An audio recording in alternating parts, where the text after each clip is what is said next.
হিসাব করে কথা বলবেন। জামাত ইসলাম, এই জামাতিরা আবার তারা ভুল রাজনীতি শুরু করেছে।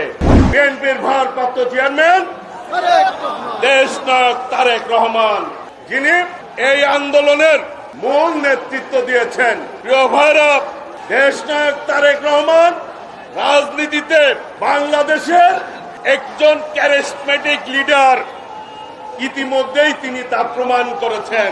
17 বছর আন্দোলনে বলেছিল বাংলাদেশ যাবে কোন পথে? ফয়সালা হবে রাজপথে। ফয়সালা কিন্তু রাজপথেই হয়েছে। বিএনপির বর্ধিত সভায় বিএনপির ভারপ্রাপ্ত চেয়ারম্যান দেশনায়ক তারেক রহমান একটি স্লোগান দিয়েছিলেন, সুদৃঢ় ঐক্যই রুখে দিতে পারে সকল ষড়যন্ত্র। সেই ষড়যন্ত্র কিন্তু এখন চলছে, যেটি আমাদের নেতা দেশনায়ক তারেক রহমান 6 মাস আগেই বলেছিল। প্রিয় ভাইরা, সেই নেতা সম্পর্কে কিছু কিছু দল উল্টা পাল্টায় ইদানিং কথা বলছেন। হিসাব করে কথা বলবেন।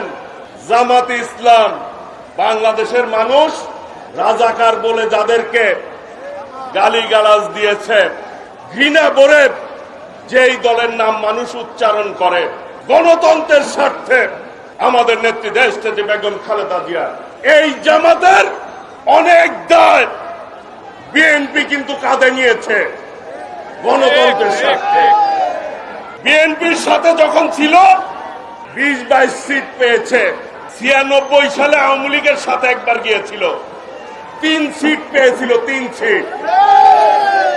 71 সালে তারা যে ভুল করেছে, জনগণের বিপক্ষে অবস্থান নিয়েছেন, অফিসিয়ালি কিন্তু তারা ক্ষমা প্রার্থনা করেছেন না?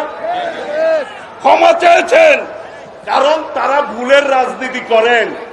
96 সালে আপনাদের মনে থাকার কথা, এই আওয়ামী লীগের সাথে জামাত আন্দোলন করেছিল এবং আওয়ামী লীগ পরবর্তীতে ক্ষমতা এসেছিল জামাতের ভুলের কারণে।